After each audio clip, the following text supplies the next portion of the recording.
Allow me to read a quote for you out of the book Crime and Punishment by Fyodor Dostoevsky. But don't be overwise. Fling yourself straight into life without any deliberation. Don't be afraid. The flood will bring you to the bank and set you safely on your feet. What's up, everybody, and welcome to the final video for 2023. It's been a year full of ups and downs and a lot of lessons. I don't know if you still remember from a previous video I mentioned that I've been journaling a lot, and in my journaling I've discovered a lot of things about myself.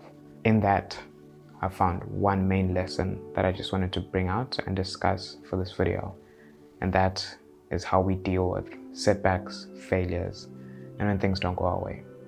Dostoevsky's quote, the reason why that stuck with me is because that perfectly describes my relationship with setbacks after this year. I've had to learn that the flood that's carrying me, the flood of setbacks that I'm going through, they will eventually bring me to the bank and I will be safely on my feet once again. So I have 3 points that I want to discuss with you. So let's jump right into that. When things don't go your way, you learn. Perfect lesson and perfect example of how that works is this video right here. This is either my third or fourth time recording this very video, and that's because there have been a lot of setbacks. So in my first 2 takes, and even in my previous video, I wasn't too happy with the audio, and that's because I made a few mistakes. See, my audio was kind of low for my liking, and I went into the settings in the camera and I increased the gain a bit too much. So there ended up being a lot of noise in the video. There's a lot of static, and I did not like it. It was really annoying me, especially in this video. So I went back into the settings and I discovered that, hey, I had actually increased it too much, so I brought it down. But as I was bringing it down, now I couldn't hear anything. So I was starting to think to myself that, is my microphone broken? What's going on? So one morning, I don't know what made me check if my battery was still okay in the microphone. So I went to the shops, bought replacement batteries, put those in, and now here we are, crisp, clean audio. And all that is because I had a setback and I allowed that setback to teach me something. And that's how we have to deal with all of our failures, all of our setbacks. If anything, I believe that we learn more from our failures than we do when things go well. I mean, just look back at yourself. Many times maybe you've set goals for yourself. Maybe you've been a player in a soccer match and you lose or you don't achieve your goals.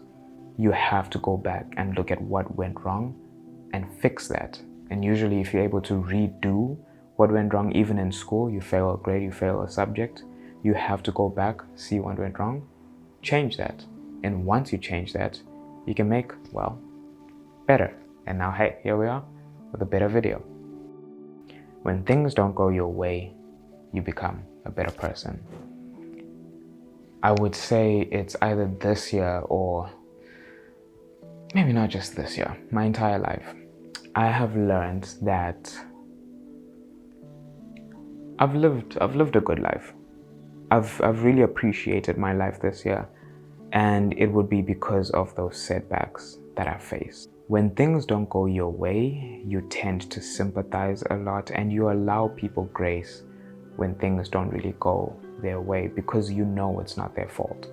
I've been fortunate enough to have friends who are on both sides of the financial setting or the way of life. I've had very fortunate friends, and I've had friends who are struggling.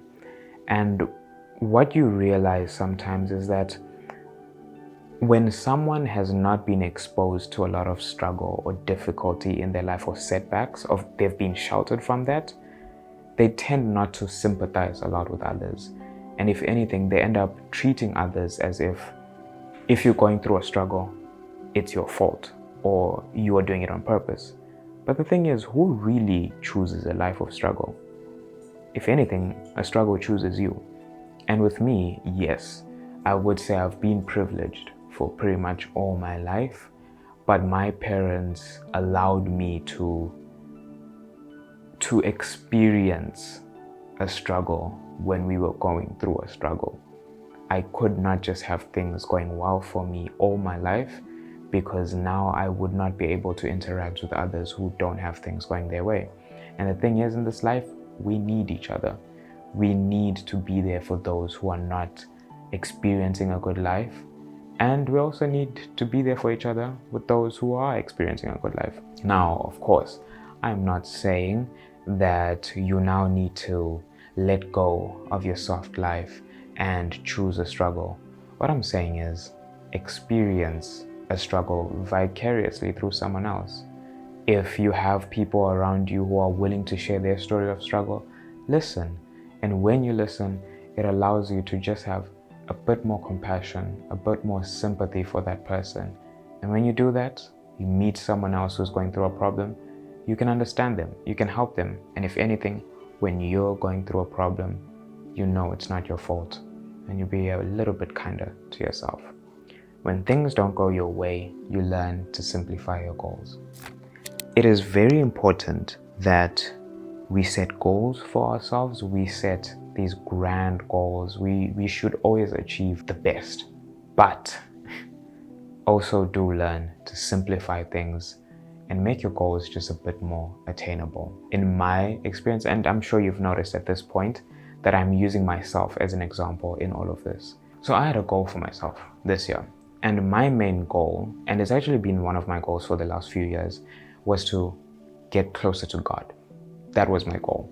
But previous to this year, my goal was headline, get closer to God, and then below that would be read the Bible 3 times a day, pray 3 times a day, sing 3 times a day, just detailed, But with life, I would not be able to accomplish all of those things every single day. And on the days when my plans did not go my way, guess what happens? I get disappointed. Once I'm disappointed, I kind of give up on my goal and I scrap it. And by the end of the year, I haven't grown closer to God at all. So this year, what I decided was that the only thing I want is to get closer to God. I don't care how that happens. I don't care when that happens. I don't care why that happens. All I wanted was to get closer to God. And guess what? The year is about to end, and this is the year that I've grown the closest to God. My only thing is, I wanted to get closer, and just a little bit, 1% closer to God would have been me achieving that goal. Now that I've achieved that goal, I look back and I'm happy with myself. I'm proud of the achievement, and that gives me some pride, I guess. And because of that pride, I'm willing to take on another goal. And that's the feedback loop that we're going for. You set a simple goal for yourself. Once you achieve that simple goal, you'll get proud of achieving that goal. Once you're proud of yourself, you're willing to take on new goals. Aim for that feedback loop. Make things simple for yourself. Make things attainable for yourself. We have to learn to be just a little bit kinder to yourself. No one is grading your life. It's your race to run, and there's no one competing with you. For me, the word that kind of stuck with me when I was preparing for this video was the word sanguine. And the definition for this was optimistic or positive, especially in a bad situation, along those lines. And I think that's been the case this year, especially because it's been a bad situation pretty much all year. And the only reason I'm standing here today is because I managed to look at things through a positive mindset. Going back to the quote from Crime and Punishment, don't be overwise. Fling yourself straight into life without any deliberation. Don't be afraid. The flood will bring you to the bank and set you safely on your feet. See that last part? That's where the optimism comes in. This life is going to be full of floods, especially going into the new year. But just remember that it's going to bring you to the bank. Eventually, you will arrive at the bank and you will be set safely on your feet again. It's easier said than done, believing that. But maybe you just need to look back and see all the times that you've been caught in a flood and you've managed to find yourself safely on your feet again. If it's happened before, that must give you hope that it will happen again. So it's a little short video, but I just wanted to say, stay safe, take care of yourself, and in 2024, Lord willing, we'll see each other again. Just be kinder to yourself. Take care.